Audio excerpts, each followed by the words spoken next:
Hello, happy Friday. Hola, happy Friday. Very happy Friday. A very happy Friday. So, welcome to the consultation. My name is Christina Jimenez. And I am Josh Floyd. And every Friday at noon, we come together. Sometimes, most of the time, Mr. Floyd and myself. Other times, we have other attorneys in our office, other paralegals, other attorneys, clients. We've kind of done a little bit of everything. And we talk through complex legal issues. Most of the time it's family law, sometimes it's criminal defense. But basically it's just a little bit of a powwow. If you guys want to ask questions on Facebook Live, then we will do our best to answer them. We've had several times where we're kind of interacting with people that way. We tell everybody at the beginning, middle, and end that this is not to be taken as legal advice, right? Our hope is that we are putting a little bit of information out into the world that could potentially be of some significance or guidance to some individuals. But the rule is, if you find yourself in a situation where you need an attorney, please, please, please go and find one and hire them and listen to them. My recommendation is always to find somebody who practices primarily in the county where your case is going to be conducted, because they know the judges, they know the other lawyers, and that is going to be in your best interest. Okay. Make sure that you please follow us on all social media platforms: TikTok, YouTube, Facebook, Instagram, etc. Floyd, you're like, you have something to say. I can tell. No, go ahead. I mean, you thought I was going to forget the social media stuff. Yeah. Yeah. No. I just didn't know if you're going to take the whole hour on this intro, or we're going to get down to work. Okay. I'm done with my intro. We're good. Okay. Are you I feel happy? like we need Keon to do one of these, like that intro, and we could play it real fast. You know, how they do on the commercials at the end of the commercials. Yes. Like the prescription drug commercials. You may die from taking this medication. Say it fast enough I can hear you. Okay, go ahead, because I don't have my questions pulled up. I'm a hot mess this morning. So. I'm prepared as okay. Good. Go. Bye. First question is, can I get my child support and child custody agreement modified? We went to the AG today, Attorney General today, and they said a court-ordered child support and child custody order. If I hire an attorney, is it possible to get it modified? I feel like it's unfair, and we didn't have the opportunity to go through mediation. We were never married and have been separated for a year. Do you think that this was like an informal settlement conference with the AG? The child support review conference type thing? That's kind of what I'm thinking. Yeah, maybe, but they do sometimes do that at the hearing, right? They'll do the conference at the hearing. So let's discuss both. Maybe the people listening don't understand what we're talking about. Okay, I think that's an awesome idea, Mr. Floyd. Okay, so when it comes to the AG, a lot of times they'll do child support review conferences. Is that what they're called? Informal settlement conferences? The CRSP, child support review process. Okay. Child support reviews, Blake. Hold on. So basically it's a meeting. That's what you need to know. It's a meeting. You go to the AG's office and they talk through conservatorship, possession, and access. They talk through child support, etc. And then you guys can come to an agreement. If you come to an agreement, then they write it up in an order and they later send it to everybody for review. Okay. And typically, sometimes they'll do it right then and there, and they'll ask you guys to sign it right then and there. Other times they'll send it to you by email, and then you have to kind of review it that way. And then you review it, you sign it, and you send it back. And then from there, they will send it over to the associate judge most of the time that handles all the AG cases. And then the judge signs it and basically confirms the agreement, and it's entered as a court order at that time. I think they're helpful. I think they're useful. You were right. The P's for process. Okay, very good. So a lot of people do that. Obviously, it's way less expensive than hiring a private attorney and filing a private suit. And there's definitely a time and a place for it. I would say if conservatorship's an issue, probably not going to be the way to go. If visitation's an issue, obviously not a way to go. If you're going to go in there and you're going to try to do this pro se, like without an attorney, then make sure that you're at least trying to study and kind of understand like the process and what's likely going to be in the order and what maybe you should ask for, etc. Otherwise, you could be agreeing to something that you regret, which we have that happen quite a bit, and obviously happened to this guy, right? And so, yes, I would say if it was a CSRP and it is an order that is going to be presented to the court, you have, before the entry of the order, you have the opportunity to file an objection to that order. And then the judge won't sign it. They'll set it for a hearing, and then you go in and you can try to relitigate or renegotiate. Do you want to talk about like AG hearings and how that works? Yeah, so you said that, I just want to make sure I understand. So you said that if they want to object, they object before the judge signs it? Correct. Okay. So what if they didn't come to an agreement? Then they'll set it for a hearing. The AG will file a petition, they'll get you served, and then they'll set it for a hearing. So they could do the non-agreed child support order, right? You know what I'm talking about, where they yeah, remember they submit that and then you have 30 days to object to it. I think it's 30 days. No, did I make this up? No. No, I did not make it up. You know, I remember seeing that. It just, the reason why I'm kind of, or don't really remember, is because we rarely are involved in these types of cases, right? Because the AG handles it all on their own. And normally if somebody's going through that process, they're not hiring private attorneys. But I do remember the non-agreed child support order. And I do remember somebody hiring us shortly thereafter, and we had to do the research and file something to object to it. Yeah, I don't know when they do that or under what circumstances they just do a non-agreed order rather than just setting a hearing. But anyways, yeah, just with the AG orders in general, generally they're not very favorable to the non-custodial parent. So just like she said, be very, very, very careful, because most of the time there's not a geographical restriction. Most of the time the non-custodial parent's not awarded all of their rights. So just be very, very, very careful. Talk to them about the rights, because that's like something that's in all of their orders that drives both of us nuts. See, but yeah, I'll talk about the AG hearings. I can do that. Wait, no, talk about the freaking rights. Explain what you're saying so that they're on the lookout. Oh, I thought you were telling them to talk to them about their rights, but I can explain to them. I'm talking to you. Okay. Yeah, so you have certain rights as a parent, and you need to make sure that you get all of them. No. So basically the conservatorship rights are broken. I break them down into 3 sections. So the first section is the information rights. The second section are the rights and duties when you have possession. And the third section are the decision-making rights. That's just the way I look at it.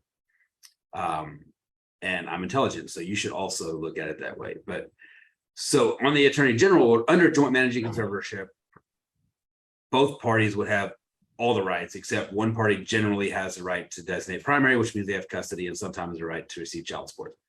But for the purpose of this conversation, we're not getting into all of that. On Attorney General orders, 9 times out of 10, what we see is both parties will have all of the information rights, the first set of rights, but they will only specifically award the decision-making rights to custodial parent. When in an order that we draft, all of those decision-making rights would be independent to both parties. So either party could make medical decisions, educational decisions, psychological decisions, whatever. There's like 10 of them. So both parties would have decisions. Come on. Educational decisions. Yeah, if you want to say that again, we can say it again. Educational is also one. Did you say it? Oh yeah. You did. Anyways, yeah, so educational decisions, that's one of them. That's a good one. Yeah, I agree. So both parties would generally have the independent right, which means you can make that decision without conferring or agreement or whatever. You just have the right to make that decision. With an AG order, only the custodial parent has that right, which means the non-custodial parent can't make, any major medical decisions or psychological decision. You can't take a child to a counselor, right?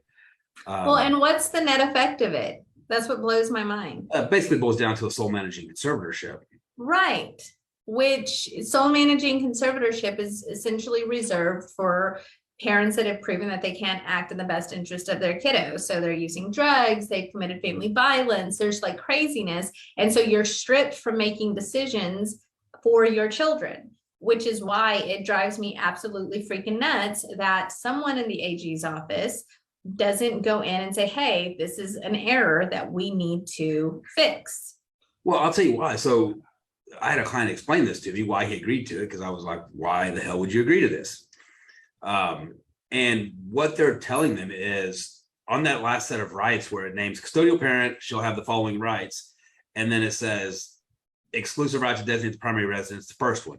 And then the next one just says the right to make educational decisions, medical decisions.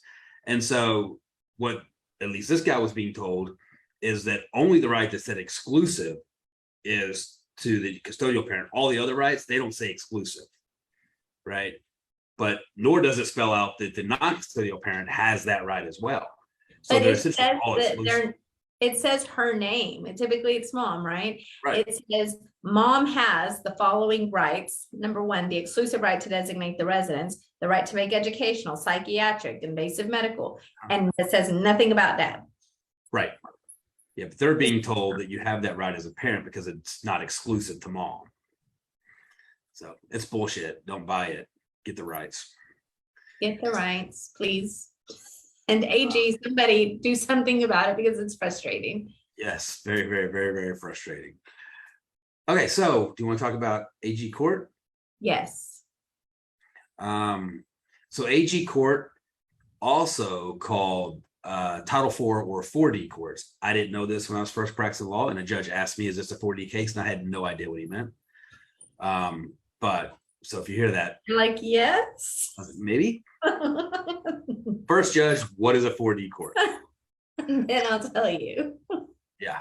So generally it's before an associate judge, and it's basically like any other court, right? I mean, they file their petition for child support. The attorney general's only interest is to protect the state.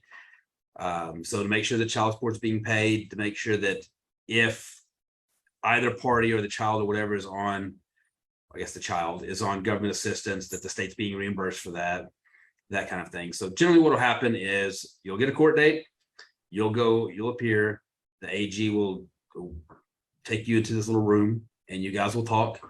And if you can come to an agreement, it's basically the same process as a CRSP or CSRP conference.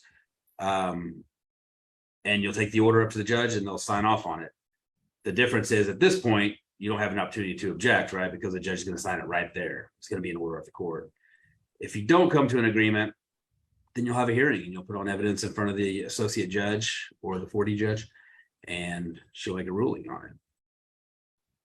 Well, so they do have an opportunity to kind of object if that goes south. They could request a continuance, ask to hire an attorney, that kind of thing. What else could they object to? They can, after the ruling, if they don't like it. They can do the de novo, yeah. Yeah, but with that, it's so very important because you only get 3 days from the time that you get notice of the ruling. And did you know, I'm fairly certain I saw this in the code, might be wrong, but they're supposed to have notices like in the courtroom that state, if you have a concern with the ruling, etc., then you have 3 days to file a written objection and request a de novo hearing. Some of the AG courts, like I think like in Tarrant, they have it. I want to say in Dallas, they have it on counsel's table. But a lot of the courts don't advertise that. And I do think it's important because, kind of like this guy, they go in and they're not apprised of their rights and they don't have attorneys. And so basically a de novo appeal is it a de novo appeal or request for de novo? Request for de novo. I guess it's appeal to the district judge, right? I mean, Right, it's right. appeal. And even if you agree to the order, you can still request a de novo. And basically what happens is you have to file that request within 3 days of receiving notice of that judgment, and not the actual written judgment, right, Floyd? Good Right. one. Not the actual written judgment, just of having notice of what the judge is going to say or do, and what they're going to order. Then you file your request, and then it goes up to the district court. Is it inverse? It's inverse. It has to be after the written judgment, because that's what I got, because I did it after the oral rendition, and judge was like, no, it has to be within 3 days of the written notice. You didn't do one after the written notice. And I was like, well, it was 2 weeks before the written notice. And judge was like, nope, didn't come after. Denied. But we found a workaround. You know who you are, and I didn't appreciate that. And so 3 days after you receive the written order, which typically in AG court, they're going to say, here's my order. And the judge a lot of times will like fill in the blanks there. They'll give you a copy of the order. And so just checkbox forms. Yeah. And then you file your de novo appeal, and then you go before the district judge, and you can basically rehash everything. So the child support, the conservatorship, etc. So what I would say is that if you find yourself in a situation where you're dealing with the AG and you just are not happy with what has gone on, you have to hire an attorney ASAP. Like, because we're talking a very, very short time frame to be able to do anything about it at all. But there's potentially ways out. So 2 things. First is, I don't know if you noticed, but Natalie's laughing at us because you didn't know what CSRP stood for, which I think is rude. Agreed. Yes. Second thing is, so I don't know when he submitted the question, right? But assuming it's been more than 3 days or the judge has already signed the order, what say you?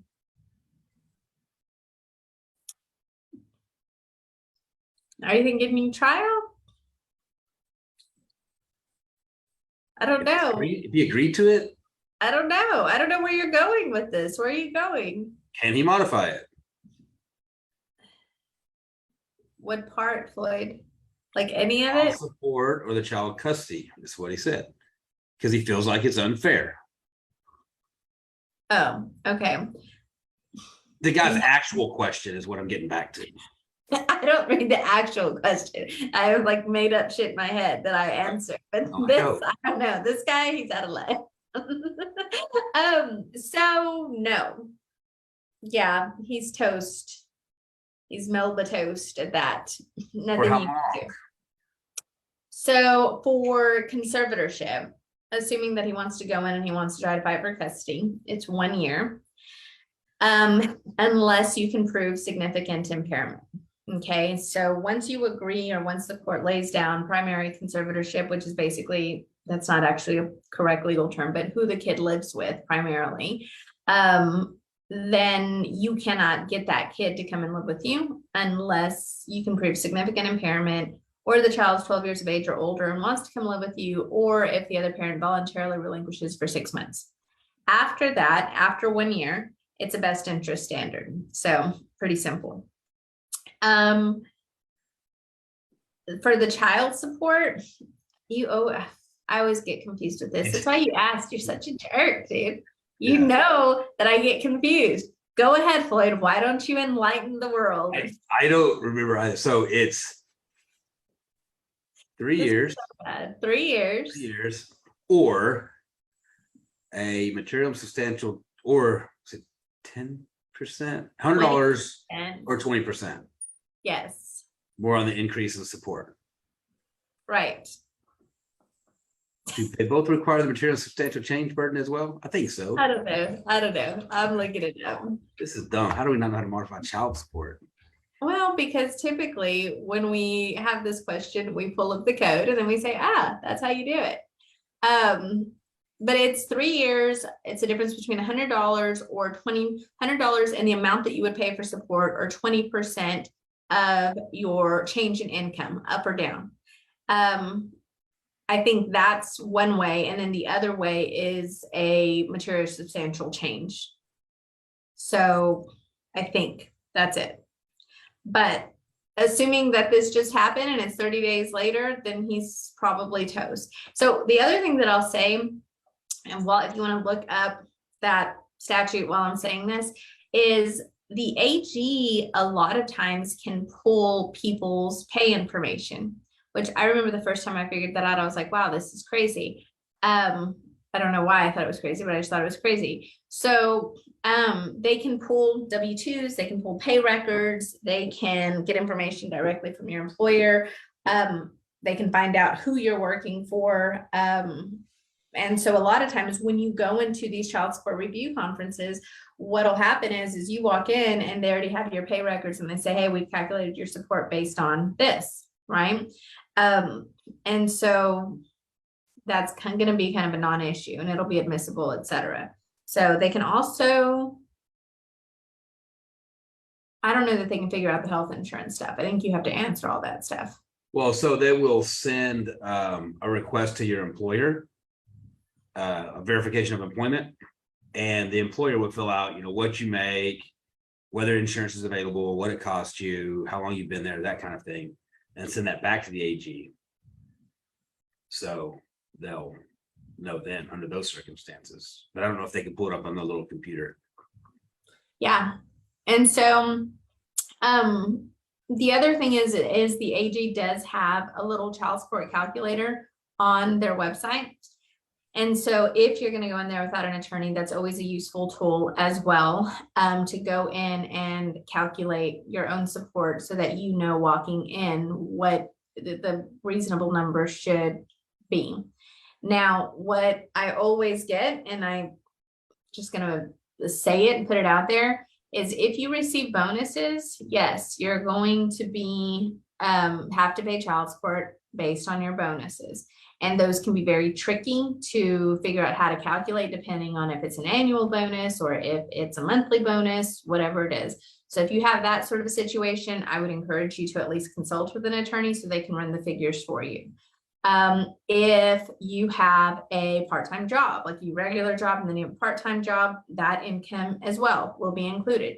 If you have a rental property, that will be included. There's a list and you can Google like what is net income for the purposes of calculating support, and it's a myriad of things. And so don't get pissed if the AG somehow figures out that you have other, you know, side hustles and they want to incorporate that as a basis for you know, to calculate your support, because they can do it. So there's not a 3-year rule? Where did I come up with that? There is a 3-year rule.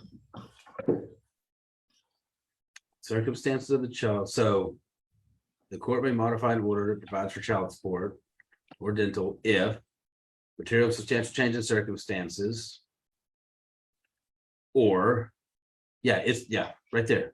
First sentence. It's been 3 years since it was modified, and 20% or $100. Damn, I'm good, dude. I freaking knew it. Even though you were trying to catch me slipping, I still knew it. It's all like back here. So the 3 years, you don't have to have material substantial change. You just have to have the 20% or $100. Right. Prior to 3 years, you have to have material substantial change in circumstances. Right. Unless, right here it says, unless you're the AG, then you can do whatever the hell you want. You don't have to prove that. Is that subpart 2C? That's A1. Oh, okay. Oh no, A2. So I was gonna say something and you made me lose my train of thought. No. And it was something about the calculation. I do not remember. Oh, that's what I was going to say. So a lot of times whenever we have people that come in to do a consultation with us, you know, we typically will pull their pay records and we'll run the calculation. And I think it's important as a potential client, and if you find yourself in the situation, to make sure that the math is being calculated if you're trying to get a reduction in support. Because I can't tell you the number of times that people come in and they're like, oh, well, I had another kid, and so I want my child support to go down. And I'll say, okay, let me pull the pay records and I pulled the pay records and they're actually making more money and their child support is actually going to go up if we move forward with it, right? So don't just have like this mindset of, oh, well, you know, I have another kid, or, you know, I'm not getting my bonuses anymore. Do the calculations before you file. Otherwise, you're going to end up getting screwed. That, and do a cost benefit analysis, because sometimes, yeah, it'll go down, you know, $150 a month, but in order to get to the modification on attorney's fees, you're going to end up paying more than what you would save, right? So make sure that you go to a good attorney that'll run those numbers for you and look at it as a business decision. So, okay, Moss, did we beat this question to death? We're 27 minutes in. Yeah, we spent the first 20 minutes on the intro. Okay. So Excellent, excellent. Okay, next question. How does contesting child support work in Texas? I'm just trying to get some insight on how to move forward with contesting my child support amount. I do not have a 50-50 possession, but pretty close. The actual breakdown is 54-46. Even though I have custody almost 50% of the time, the OAG has decided I need to pay the full child support amount in addition to 50% of extracurricular / medical that I already pay. I don't mind paying support. It's just the full amount seems to be overkill. How do I proceed with challenging the amount? get custody. Yeah, Or- so Oh, go ahead. so if you don't have 50-50 possession, then you're going to pay guideline support. I usually we don't see extracurricular activities ordered, especially not by the OAG's office. Right. That's abnormal. And if you're paying 50% of medical, I don't know whether he means the premium or whether he means unreimbursed medical expenses. Probably. But he didn't complain about having to pay for insurance. He did. Well, he's saying medical / medical. He probably means both of those things. 50% of extracurricular activities and medical. Anyways, so yeah, the non-custodial parent will pay guideline support, pay the health insurance premium, and be responsible for 50% of anything insurance doesn't cover, not generally extracurricular activities. So I don't know when your order was entered, but if we can prove that there's been a material substantial change in circumstances, we could probably modify and get that extracurricular activity provision removed. Aside from that, the only way to prevent from getting paying the full amount of child support is to go back and either win custody to where you'll be receiving child support, or fight for 50-50 where they will do an offset of child support. And I saw that you raised your hand wanting to explain this offset, Ms. Jimenez. Did I raise my hand? I think I saw your hand up. Oh, I did. Dude, don't mess with me. It's been a hard 2 weeks. I was like, did I have my hand raised? So, yeah, on an offset. And I get so many people that get pissed about this. But it makes sense to me, I think. So let's say, hypothetically speaking, that mom makes more money than dad. Okay. What's going to happen is they're going to calculate child support for mom based on her income. And let's just say she's supposed to pay $2,000 a month. Okay. Let's say that they run a calculation for dad. And based on dad's income, dad is supposed to pay $500 a month for child support for one child. Then what would happen is they would take the $2,000 and they would subtract $500. And then that means that mom is supposed to pay $1,500 to dad. And people get pissed about that because they say, well, we have 50-50 custody and I'm supposed to, I'll pay for everything while the kiddo's at my house and mom needs to do the same or dad needs to do the same. What's the point of having 50-50 if I still have to pay her child support? My understanding with regard to the rationale behind this is that the idea is that when the kiddo is going back and forth between two homes, the kiddo is not having this huge life change in their day-to-day activities, right? They don't go from living in a 4,000 square foot home to living in a 800 square foot apartment, right? And so it's to equalize the lifestyles of the parents so that it has a positive impact on the kiddo. And I understand that it sucks, but child support is based solely on your income. And so that's what most judges are gonna do. The only time I don't see it happen is if both parents, like if the child support calculated for each is within like $100, $200, then most of the time they'll say, yeah, we're not gonna screw with it. Everybody just pay their own expenses. So you know how throughout the years of practicing, there's just certain things that people, especially judges, say to you that stick with you. Mhm. One of those things. Judge said, Mr. Floyd, I am not going to let this child eat filet mignon at your client's home and ramen at mom's. Ramen's delicious, dude. It is delicious. My kids love that. Exactly. But it makes sense. I mean, that's why. So, and those are really just kind of one of the things where it is what it is. And I tell clients, you know, you can be upset about it if you'd like, but it's really not going to serve you any purpose because it's going to happen.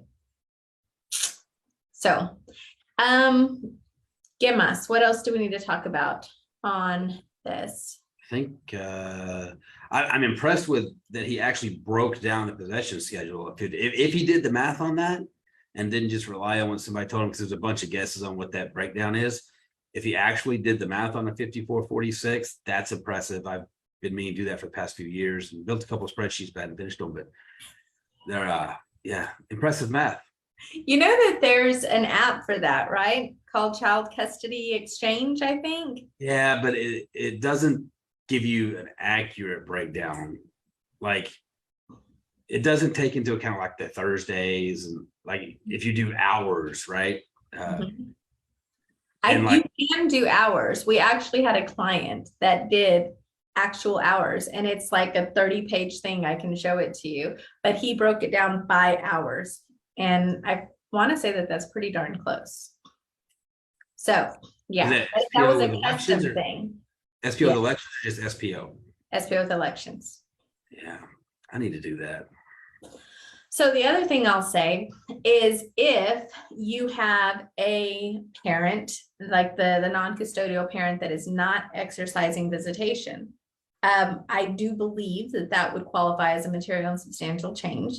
And I do believe that you could argue for more child support because the child support guidelines are based on this premise of dad's going to be, typically it's dad, is going to be exercising visitation first, third, and fifth weekends, 30 days in the summer, every other spring break, etc. And so if you have a dad that's just not coming around to visit, then we have filed those cases a few times and had success and received more money because now you're having to pay for the time that you should have pursuant to the court order and cover the expenses for the kiddo when he's supposed to have them. So keep that in mind. And obviously it depends on your judge. So make sure you hire a local lawyer. What do you think about this extracurricular crap? I for this, like the way it's written here, I hate that. That's crazy. To just a flat out statement that the parties are going to split extracurricular activities is crazy. It opens up the floodgates, right? I mean, the other party could put them in horse riding lessons or elephant shooting classes or whatever it is, right? I just thought hunting exotic animals would be expensive. It is. It is. How much are elephant shooting classes? I don't know that you can shoot elephants, Floyd. Well, you certainly shouldn't if you're allowed to. But anyway, so they can put them in anything, like give you a $10,000 bill. So generally what we will do is limit the extracurricular activities and the party that is responsible or that enrolls them pays, right? There's all sorts of different language that I've used when I do the extracurricular stuff, and I hate it. Because the whole time I'm thinking, okay, how can this be used to potentially screw my client over? And it is just, there's too many opportunities to try to manipulate it. We have some that we've used in the past that I think is pretty good, but it's still not 100%, you know? So. Yeah, it sucks. Just get along, geez. Yeah. And then the other issue is that going to be enforceable by contempt, right? I don't particularly think that it would be enforceable by contempt, depending on how the language is written. Most of the time when you see this in orders, each party's gonna pay 50% of the extracurriculars. Not enforced. Right. You try to put someone in jail, their judge is gonna say, can't do it, peace out. We've started doing it based on kind of like the medical support language. We've used that, like 30 days to produce the invoice, other parent has 30 days to pay it back.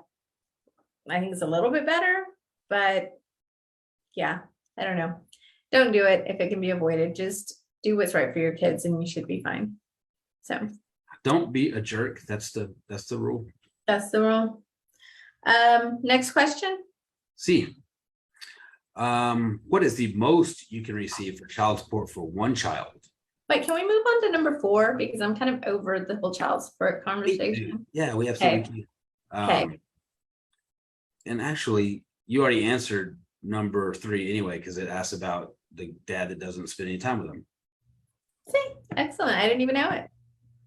Okay, 4. Will I get in trouble if I don't answer the phone every time my ex-husband calls? Pretty much, he is a controlling person. He keeps trying to FaceTime to see where me and my kids are staying. Would I get in trouble if I don't answer the phone every time he calls me, but he has visitational rights? I want to keep my distance and take control of all this. He can't just call me anytime, but I don't want this to get me in trouble.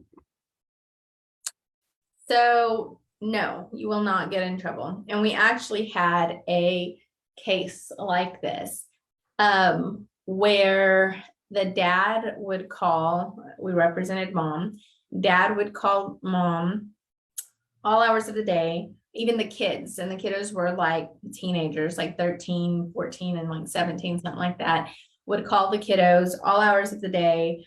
And if the children didn't answer, then it was immediately, he would start texting the client and her new husband. And it was insane. It was a lot. And what was happening is it was actually having a negative impact on his relationship with the children, because they are teenagers and they don't really want to talk to their parents, ever. And, that was actually starting to lead to some mental health issues for the kiddos. They were really struggling with the whole issue. And so in that particular case, I told the client, you need to tell dad, send him a message and explain, this is what is happening to the kiddos, and this is how it's having a negative impact on them. So from this point forward, on Monday, Wednesdays, and Fridays, from 7 to 7:30, the kids will have their phones on them and they will be available to speak to you. But it's too much and you're destroying your relationship. He obviously got pissed. He hired an attorney, and then the attorney files a motion. And I think they started fighting for like custody or something stupid. And we, filed a counter petition, and we requested the court set up electronic communication. And we ended up working it out, because once the attorneys got to talking, the other attorney realized, like, okay, this is not going to go well for us. And we just set up specified times. And so, no, you don't have to answer. But my thing is set up a reasonable, don't be a jerk. Don't say, one time a month from 11:30 p.m. to midnight, you can call us. Don't be silly. What do you think is reasonable, Floyd? I think it depends on the possession, right? But I would say a couple times during the week, 30 minutes each time. If he's not getting regular visits, and throw in a weekend combo or something. That's what I always tell everybody. Yeah. And I would also say that if it is not, if it's not egregious, so if he's calling the kiddo in the morning, maybe in the morning before school, that might be a little bit chaotic. But if he's calling the kiddo like once after school, just to say, hey buddy, I love you and I hope you had a great day, and it's a 5-minute conversation, and you decided you were going to cut that off, I think a lot of judges would probably be upset about that. But it's this situation where he's constantly wanting to FaceTime and doing all that, where most of the judges say, like, this is excessive. So, and it depends on the age of the kiddo too. If dad's trying to call and talk to a 2-year-old for 30 minutes, judges are not going to be okay with that. Yeah, and I would say communicate it to him, right? Like, we're not available. I will let you talk to them at 7 o'clock tonight, right? That way you're setting something up. You're showing that you're not being a jerk about it, but that was an inconvenient time, and you'll be fine. I think it's the reasonableness standard. And that's what I, have to tell all my clients is look at all of this stuff from the perspective of the judge. If the judge thinks that you're being reasonable, if a normal person would do that, then you're probably going to be okay. But if you're just making his life difficult or he's making yours difficult, then it's not going to go well. So, Moss. That's it. Okay. I think we skipped number 5. Yeah. And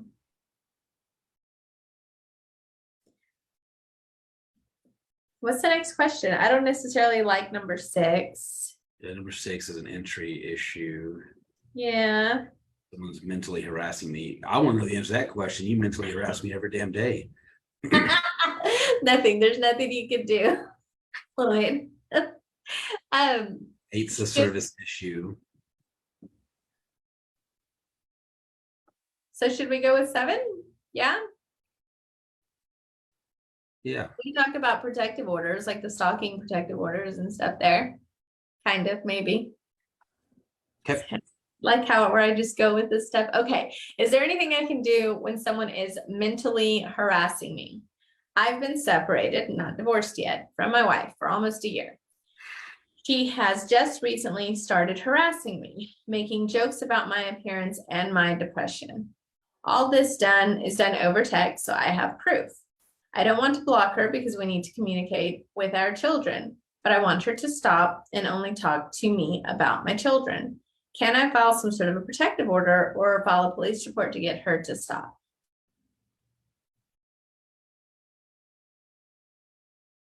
So I'm going to give no on the protective order. So protective order, 2 ways to get it right. Family violence. So if there's been family violence and the future threat of family violence, or if she's committed the act of stalking, which doesn't appear to be the case here either. However, she might be good for a harassment charge, right? So you can call the local police department and file a report. They probably won't do anything the first time. They'll probably just call and say, hey, cut your crap. If you keep doing it, I'm going to arrest you for it. But that would be about it. I don't know if he's got a case pending, not divorced yet, like they're in the middle of a divorce. Right. If that's the case, then you could have your attorney file either motion for temporary orders if you don't have any, or motion to modify temporary orders, and maybe request to communicate via Our Family Wizard, something like that. Our Family Wizard's a co-parenting app, but basically all the messages are monitored and stuff. So you can communicate exclusively through that, and that will usually stop most of it. What about injunctions? You'd request an injunction prohibiting her from making comments related to his mental health and his appearance. I know it seems kind of silly, but you can, yeah. I mean, that it would be a violation of the injunction if she did. Maybe. Yeah. So message. If you're going to go on the other stuff, certainly you can add that in, but I would not just go on an injunction to keep the other party from making comments about my appearance. I feel like I would be paying attorney's fees. I would probably be held in contempt if you filed that against me. No, but I think OFW is good. I think requesting injunction. I don't know. I don't know what else you can do. Don't think that the PO would stick on that. Yeah, I don't know. I don't know what else you can do about it. I wonder if he's tried telling her, like, this is rude. Right? Maybe just tell her. Just tell her, like, did you know this is rude? I mean, it sounds like the guy has some issues, right? Some mental health issues. Hopefully he's in counseling, dealing with those. And so maybe there's something you can talk to your counselor about, how to deal with people bullying you or making fun of you. Hurt people, Floyd. Did you know that? That's how I like deal with all the things that you say to me on the daily. Is that what it is? And it's like, he's just hurt and it'll be okay. Oh, I thought you meant you hurt other people when you get hurt. No, I mean, like, you're hurt and you hurt me Okay. all the time. So, and that's it. I was gonna kind of go there with it too. So a lot of times people will come to us and they will say, well, she's constantly making jokes about my appearance, my depression, and I want you to do something because I am tired of it. There's a lot of things that attorneys and judges can do, but there's a lot of things that it's probably not worth your time and money to pursue, and things that sometimes you just have to figure out from a mental health perspective. Going through this process is terrible. I would not wish it on my worst enemy, because it's tough. It's going to push you to your mental health limits when you're going through a divorce and you're losing your children, so on and so forth. So you're going to have to develop some thick skin, unfortunately. You're going to have to get in therapy. You're going to have to figure out how to work through these issues on your own. Otherwise, you're going to be paying thousands and thousands of dollars to try to stop something that most judges and most attorneys won't be able to stop. We can't make the other side be a good human being. And that's why you should think very carefully before you decide to procreate with someone. Because if they were a jerk before you had a kid, they're probably going to be a jerk during and after you have a kid. So this is one of those things. If you were to come to us and say, can I do anything about it? I would probably send an email to her attorney and say, tell her to stop being an ass. This is ridiculous. It's not healthy. And if it continues, we'll bring it to the attention of the court. And if my client was doing this, I would tell her, stop. This is not okay. At the end of the day, it's the father of your kiddos, and you need him to be healthy and you need him to be happy for the benefit of your children. Yeah, so I heard something from a client the other day that I hadn't thought of, but it's really, really true. If you want to know the true character of your wife, divorce her. Ooh, I like that. Yikes. Yeah, that's very true. And I will say, though, that's probably her at her worst. And I think most people are at their worst during these processes. But once you guys get through it, you get past it, everybody kind of just goes back to normal. Whatever happened to the old adage, sticks and stones, right? No, words do hurt, Floyd. Don't even go there. It hurt if you let them hurt. But no, were you not told that growing up? I was. So this whole time they were feeding us full of shit like that. Not true? No, I was, but they do hurt very much. So, I'm a softie. You say softie, I say crybaby. Whatever, exactly. See, hurt people. Okay. Any other questions or issues on that question? I don't think so. Yeah, as far as the whole calling the police thing, I've had police do that before, where they just call the other side and say, stop. And that's always very, very effective. So maybe that's what he needs to do. Okay, which question should we do next? Let's do number 9. That might be interesting.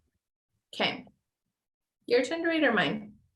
Mine, which is why I want to do number 9. Will my daughter have to be included in my divorce? My husband and I live in Texas. He is my daughter's father, but when she was born, I was in the middle of a divorce. My ex-husband can't be found to have the paperwork signed. I know he wouldn't do it anyway. In the event my current husband and I are divorced, would my daughter be included in the divorce since he isn't on the birth certificate? So did the first husband sign the birth certificate or nobody signed the birth certificate? And did they do a non-adjudication of parentage in the first divorce? Did they do a DNA test in the first divorce? This question's a nice. So yeah, Sure. the child would have had to have been addressed in the first divorce. There's no way you get divorced without dealing with a child who was born during the marriage. Well, there is if you just don't include them in the paperwork. And you're a pro se party and you go in and you just. So I guess it could happen. Void or voidable? Because the statute says you can't do that. Right.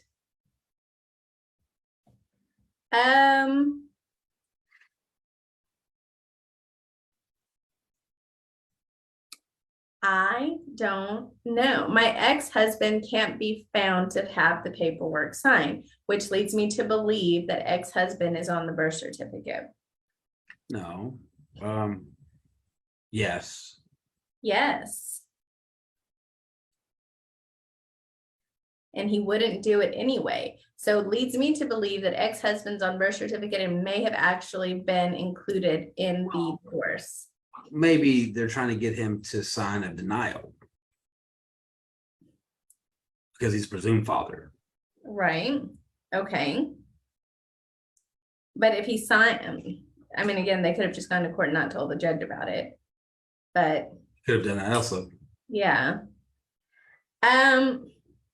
So but what? He'd still be Depends presumed on, father. I'm sorry? He would still be the presumed father, even if they didn't tell the judge about it. Which would make guy number 2 still not a father. Right. But I guess that's what I'm trying to figure out. So let's say that ex-husband signed AOP and that kiddo was included as a child in that divorce. And then they get the divorce process done, gets remarried to the actual bio dad. Then Nothing. You have to do termination option. well, that's what I was going to say, that he would have to request a termination, but it has to be before the kiddo's 4th year, before she turns 4 years of age. Why? Because remember, there's a statute of limitations on when you can request that termination, because you believe that you're the father, or the adjudication of parentage. Right, but I don't think that you can't overturn an adjudication, can you? I think you can overturn an acknowledgement and a presumption, but I think once there's an adjudication. Yes, if he didn't know, like, let's just say hypothetically speaking, that he didn't know that this was his kiddo, then I think that he could request an adjudication of parentage.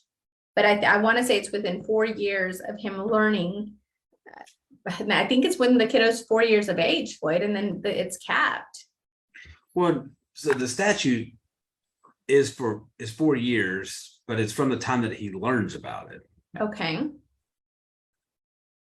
I think this is that case I got my ass kicked on in Midland with the pleading. There's so many, I lose. I know. I can't keep up either. But where our guy found out later that he was not the father, and then this is where we learned the admitted petition rule. Right. So I think you're right. I think because that was the issue, is when did he find out about it? Right. So will my daughter have to be included in my divorce? If the daughter was included in the original divorce, then no. Okay, she can't be included in the second divorce because she would have been considered a child of the first marriage, and therefore she's not a child of this marriage, and therefore you don't include her in your second divorce. If she was not, for whatever crazy reason, included in your first divorce, Still no. I would say that you can request an adjudication of parentage. Within the second divorce? Yeah, we've done that. We had that whole crazy case in Midland where we requested within the divorce a petition to adjudicate parentage, because there were children born during the marriage, but not of the marriage. Right. This child wasn't born during the marriage. Oh. This would just be a separate SAPSR. But you have to deal with the kid stuff in the divorce. So you need to know whether this guy. Yeah, so you do that. You file an adjudication of parentage. And if he is in fact the father, consolidate potentially into the petition for divorce and deal with it there. I would say no. No, it's just a separate case. I think I agree. I would say that you're a jerk for making us answer this question.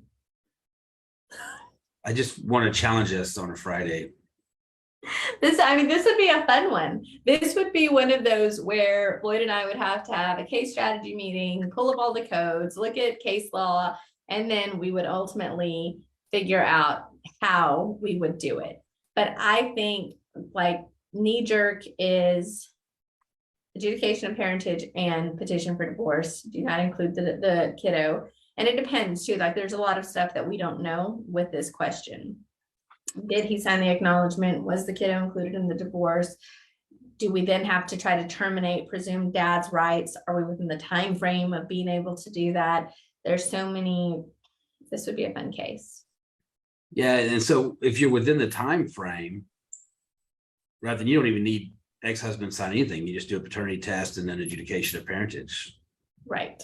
He can go piss off. Right. Or we strategically hit him with back child support and get that ordered and then get him to terminate after we get all this money and then adjudicate new husband. You mess with the bull. You took it too far, dude. Way too far. Okay, so let me pull up our disclaimer because we are pretty much out of time. We don't have time for another question, do we? No. Done. Okay, so let me share my screen. Why don't you show them our new advertisement? We have 2 minutes left. You should show our new ad. I'm not going. Why are you such a jerk? You're such a jerk. Okay, Keon, I'm not a fan right now, Keon, at all. This is our new ad. No. Oh, wait. Where'd it go? I thought you were putting up the ad. Let me just do the disclaimer, Floyd, and then I'll show the freaking ad, or you can show the ad with all of our chins. Okay, so this is the disclaimer. Basically, it just says, please, please, please do not accept this as legal advice. We're basically just talking through complex legal issues. And clearly, when we're going through these questions, different facts can change our opinion on how things would go down. If you find yourself in a situation where you are needing attorneys in family law or criminal defense, schedule a consultation, talk to someone that practices in the area where your case will be heard, and listen to them. Do not listen or follow what we're saying because they'll know best in that area. And Floyd. This is our new ad. And Rochelle, thanks, babe. She loves the new ad. Of course she would. Of course she would. Yeah. Oh my gosh. You can like, subscribe, and comment below as to what you think about our new ad.